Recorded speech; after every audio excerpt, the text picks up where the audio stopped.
Justiça de Goiás rejeita a denúncia contra o ex-senador Demóstenes Torres por corrupção passiva e advocacia privilegiada. Justiça do Rio de Janeiro decreta bloqueio de 86 milhões de reais do ex-deputado federal Rodrigo Betlin e de mais 9 pessoas. Superior Tribunal de Justiça decide que cooperativas de plano de saúde têm responsabilidade solidária. Justiça Federal de Goiás determina que indústrias de laticínios retirem das embalagens imagens que desestimulem o consumo de leite materno. Ministério Público Federal pede à ANS a adoção de medidas para divulgar portabilidade entre planos de saúde. E conheça os direitos das pessoas que trabalham nos feriados. Essas e outras notícias agora no Jornal da Justiça.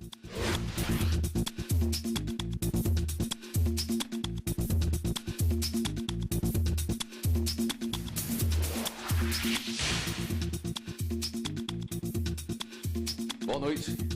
A Justiça do Estado de Goiás rejeitou a denúncia e arquivou o processo contra o ex-senador Demóstenes Torres por corrupção passiva e advocacia privilegiada.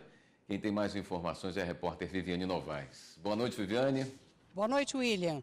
A ação penal agora arquivada apurava a ligação entre Demóstenes Torres e o bicheiro Carlinhos Cachoeira. Segundo as investigações, ele teria recebido R$1 milhão do contraventor em troca de usar o cargo para favorecer os negócios de Cachoeira.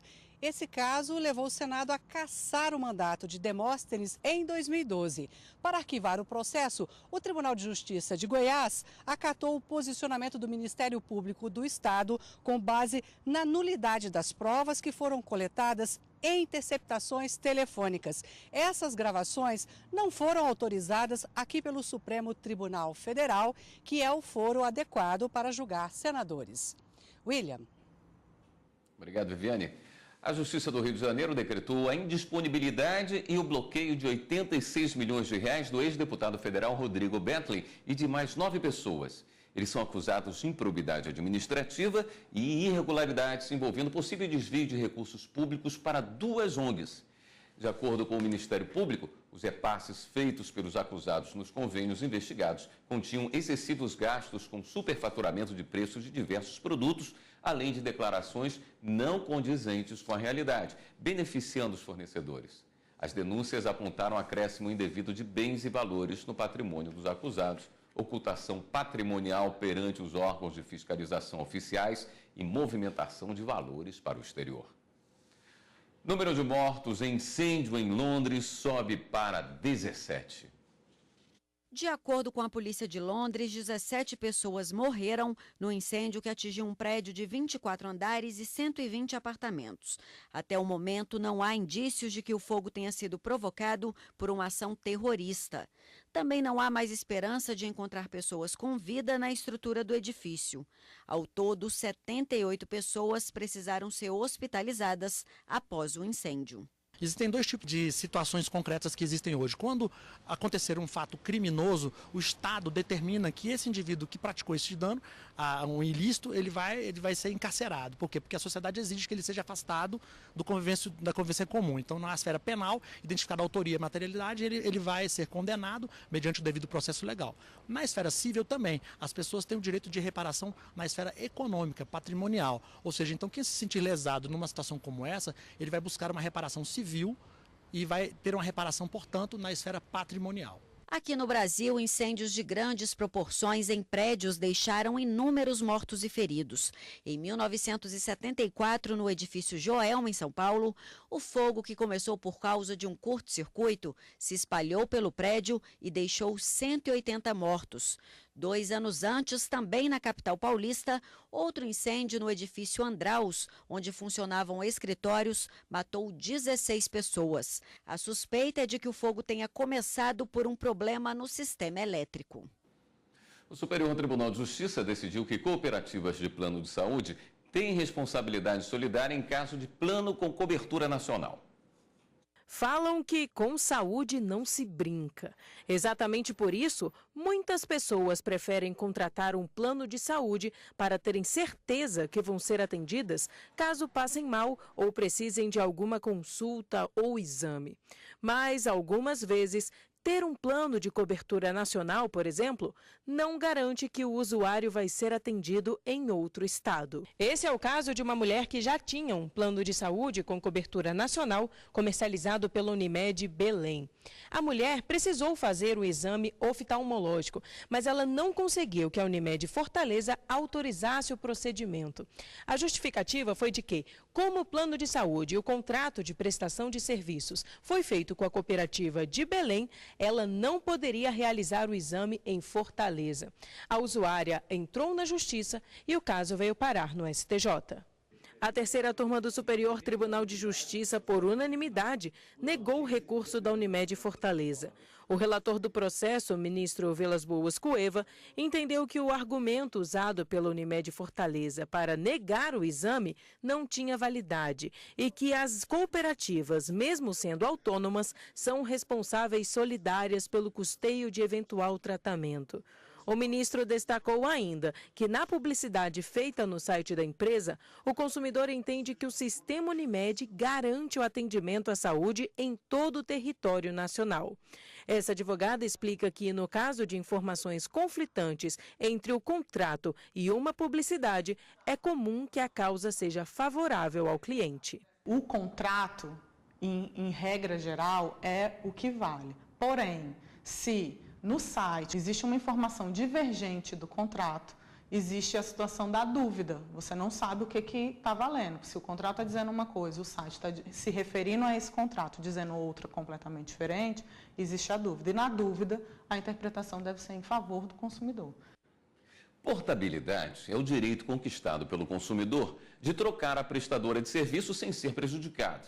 Isso já ocorre com as operadoras de telefonia celular e pode ser aplicado também às administradoras de planos coletivos de saúde. Como essa informação ainda não é do conhecimento de todos, o Ministério Público Federal cobrou da Agência Nacional de Saúde Suplementar a adoção de medidas que divulguem esse direito. Esse foi o tema de um encontro entre o MPF e a ANS em Alagoas.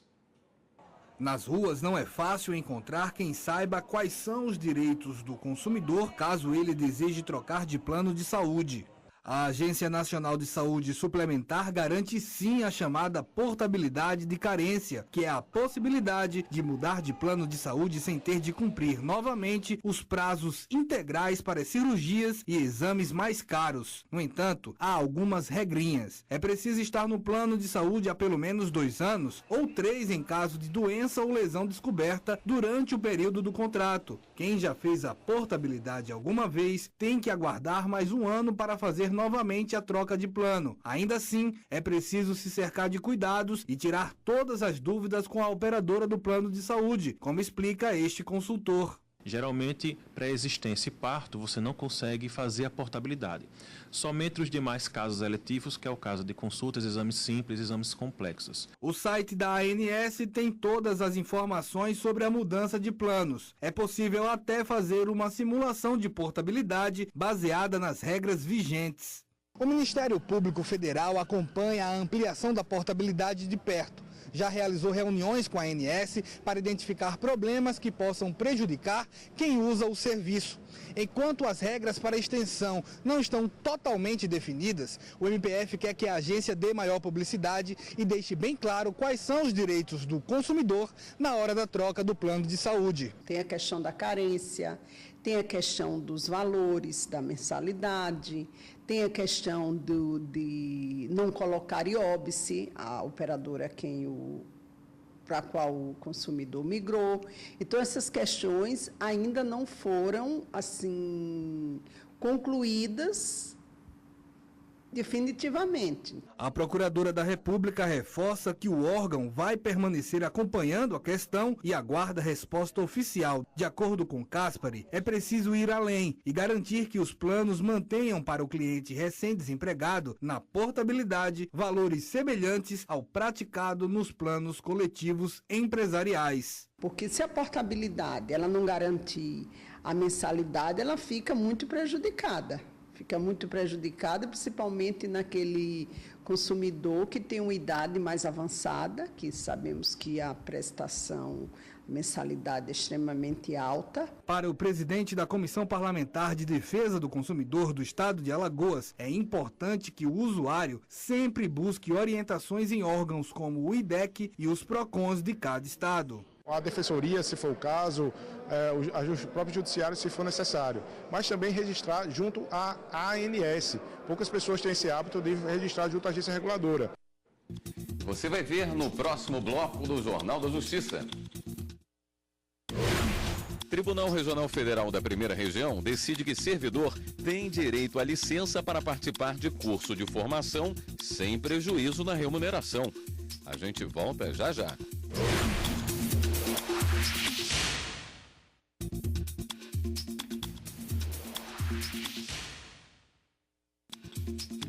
Apesar de ser um feriado nacional, comerciantes e lojistas de vários estados e do Distrito Federal abriram as portas hoje. Iniciativa que, além de ser lucrativa, agradou os consumidores. Feriado nacional, mas o comércio de rua, farmácias, supermercados e shoppings funcionaram normalmente. Quem estava de folga gostou por ter mais opções de lazer. Estimula, na verdade. Nós brasileiros temos tão poucas opções em feriados, né? E a maioria delas é um pouco centralizada demais, então eu acho que é interessante. Ajuda das duas partes. Tá bom, porque o povo não vai ficar parado, né? E se o povo não vai ficar parado, o comércio tem que estar aberto para receber o povo. E até quem estava trabalhando conseguiu fazer compras depois do expediente. Eu vim trabalhar e eu dei uma passadinha, aí estava na promoção, eu vou levar para casa. Segundo o presidente da Federação do Comércio, Bens, Serviços e Turismo do Distrito Federal, além de Brasília, comerciantes de várias outras regiões do Brasil também optaram por funcionar normalmente. A medida é uma das ações adotadas para a recuperação da economia. Há um entendimento entre tanto empresários como os trabalhadores de aproveitar essas datas. Um feriado de quinta-feira, Brasília... Quase sempre as pessoas que exercem cargos públicos já começam a fazer um feriadão, famosos feriadões, mas há uma oportunidade da população local se movimentar e visitar centros de compras, ruas, lojas. Então há um entendimento do funcionamento livre de acordo com cada empresa e entendimento com os seus trabalhadores, porque certamente isso tem um custo mais elevado, porque paga normalmente em feriados assim uma remuneração dobrada.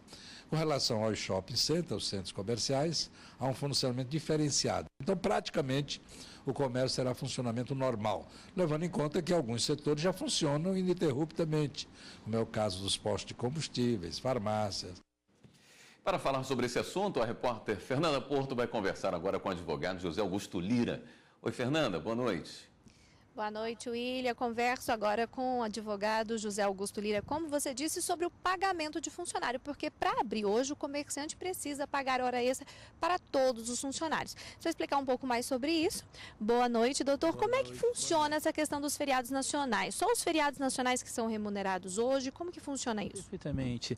Os feriados nacionais, nós temos como exemplo o dia 1º, dia 21 de abril, dia 1º de maio. Esses são feriados que todo o país deve obedecer. Hoje é um feriado e temos outros que nós chamamos de feriado nacional móvel. Cada município, cada estado, ele tem a liberdade de saber como ajustar. Daí, talvez tenha se causado estranheza que vários estabelecimentos comerciais estejam hoje trabalhando, né? Então, como é que funciona? Fundamentalmente, deve ser feito, tudo passa por uma figura que nós chamamos de um acordo coletivo. O empregado, ele deve receber, né?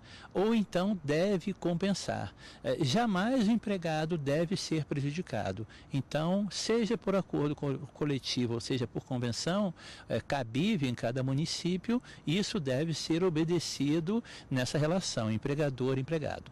O senhor acabou de dizer, então, que são só feriados nacionais que são remunerados. E no caso de feriados municipais ou estaduais, como é que fica essa questão? Pode haver alguma convenção coletiva? Pode haver algum pagamento? Sim, né?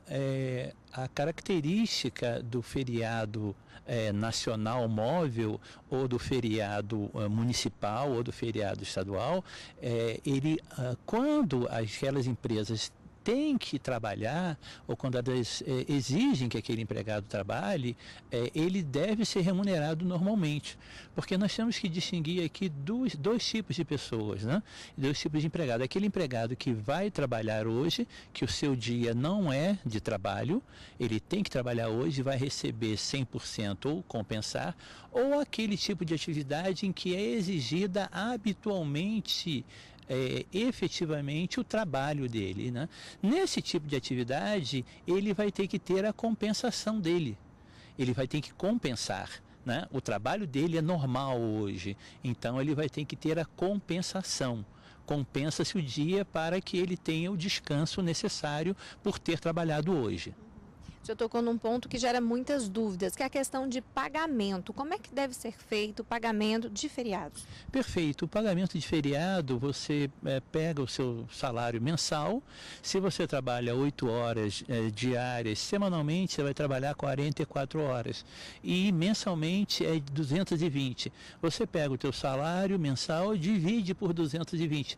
Vamos imaginar, para exemplificarmos aos nossos telespectadores, um salário de R$ 4.400. Você divide por 220, acha um salário hora de R$ 20, né? Você vai dobrar, então a pessoa vai receber mais 20 por aquele trabalho, não é receber 40, deixando bem claro, porque se receber 40, 20 ele já recebe. Se recebe 40, ele recebe 20, com 40 ele recebe 60. Ele receberia o triplo, não é isso que está sendo colocado. Ele é para receber o dobro, 100%. Se ele recebe R$20, ele deve receber mais de R$20. É assim que deve ser feito o pagamento. E a empresa pode negociar com o funcionário uma compensação, uma espécie de banco de horas, trabalha no feriado e folga outro ou não? Ela pode fazer isso sempre trazendo o sindicato.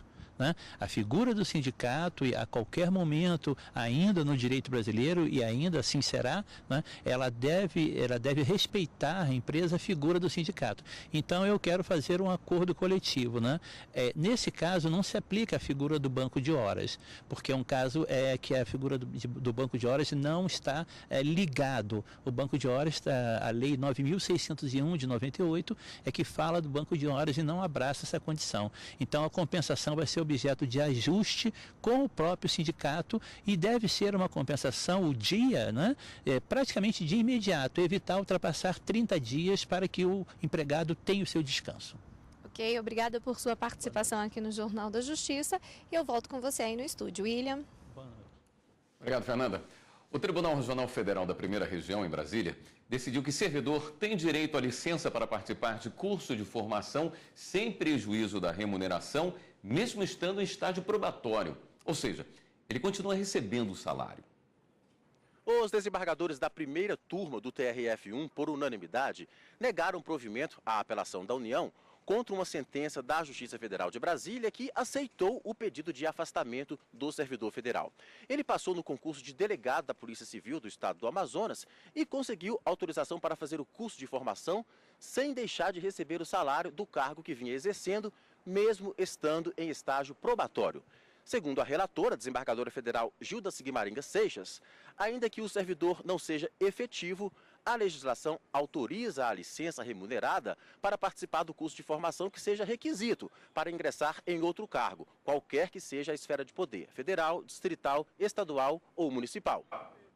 A Caixa Econômica Federal não terá que pagar dívidas trabalhistas de um zelador terceirizado de um condomínio do programa Minha Casa Minha Vida. A primeira instância e o Tribunal Regional do Trabalho da 14ª Região, que abrange Rondônia e o Acre, condenaram as empresas e a Caixa Econômica ao pagamento das verbas, por entenderem que o banco, dono do empreendimento, não teria fiscalizado de forma eficaz o cumprimento das obrigações trabalhistas. Por isso, participava da cadeia de responsabilização. Mas no Tribunal Superior do Trabalho, o entendimento foi outro. Para o relator na 5ª turma, ministro Guilherme Caputo Bastos, a Caixa é apenas gestora do programa Minha Casa Minha Vida e, por não se tratar de empresa construtora ou incorporadora, não teria responsabilidade no pagamento das verbas. A decisão foi unânime. Você vai ver a seguir no próximo bloco do Jornal da Justiça. Justiça do Rio Grande do Sul promove ações para estimular a adoção no estado. Voltamos em instantes.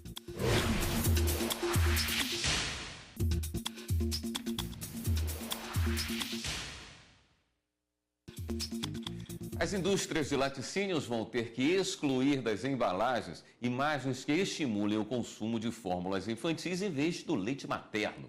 A decisão é da Justiça Federal de Goiás. Já são 8 meses do mais puro amor traduzido neste momento mágico para a Clésia, que é a amamentação. O leite materno é o primeiro vínculo que a mãe tem com a criança, né? Então, o leite materno ele traz benefício tanto para a criança quanto para a mãe. E assim como Clésia, milhares de mães fazem questão de oferecer apenas o leite materno aos filhos nos 6 primeiros meses de vida. O vínculo que se mantém entre mãe e filho, a questão da nutrição, que o leite materno ele tem a composição ideal. O que é a composição ideal?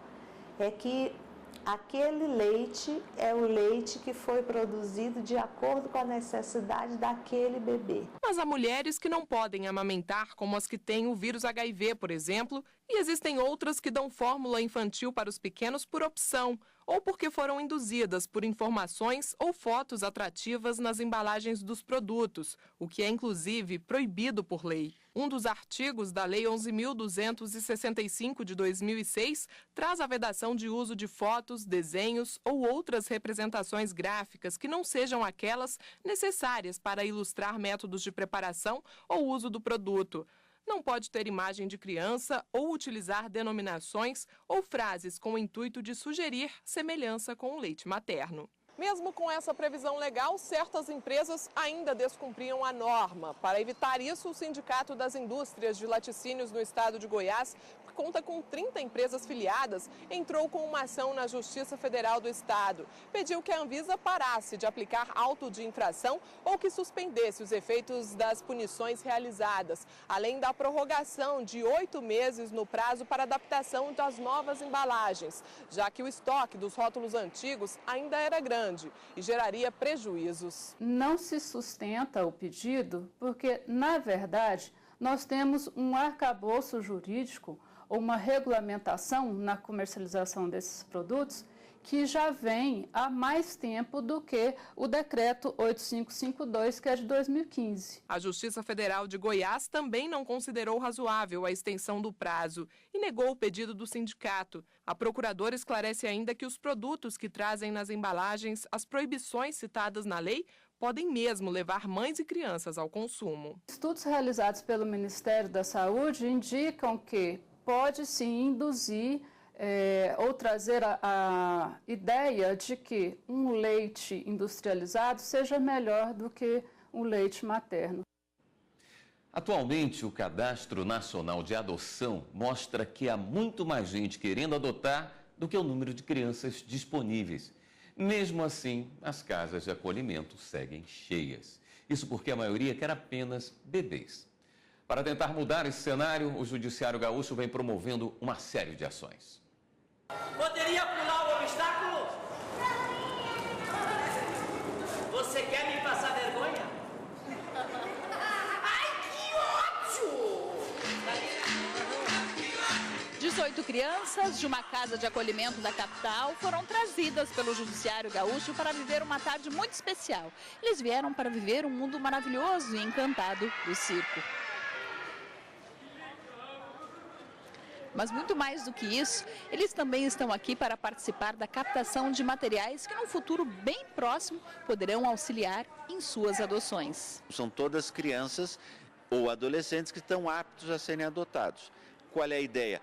Além deste momento de confraternização, de lazer, nós podemos produzir essas imagens e ali adiante, então, está podendo mostrar para as pessoas habilitadas. No Rio Grande do Sul, das 615 crianças que podem ser adotadas, 95% têm 8 anos ou mais.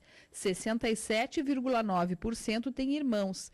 37,3% possuem problemas de saúde, 49,3% são brancas e a maioria são meninos, que representam 58,7%. 425 crianças estão em processo de adoção, sendo que 220 delas têm entre 0 e 3 anos. Visando despertar a reflexão sobre a flexibilização dos perfis desejados pelos pretendentes, a Coordenadoria da Infância e Juventude do Estado tem tomado medidas para atingir esse objetivo, como a campanha Deixe o Amor Te Surpreender, lançada no ano passado e do qual faz parte o projeto Busca Ser, que disponibiliza no site do Juizado da Infância e Juventude uma tabela com dados atualizados diariamente de crianças e adolescentes aptos à adoção. O Busca Ser foi lançado em dezembro do ano passado e nós já tivemos 81 manifestações de interesse, né? E dessas 81 fizemos os encaminhamentos e já estamos com 5 crianças e adolescentes em estágio de convivência com pretendentes e 5 num período de aproximação. Então, quer dizer que já obtivemos bons resultados de lá para cá.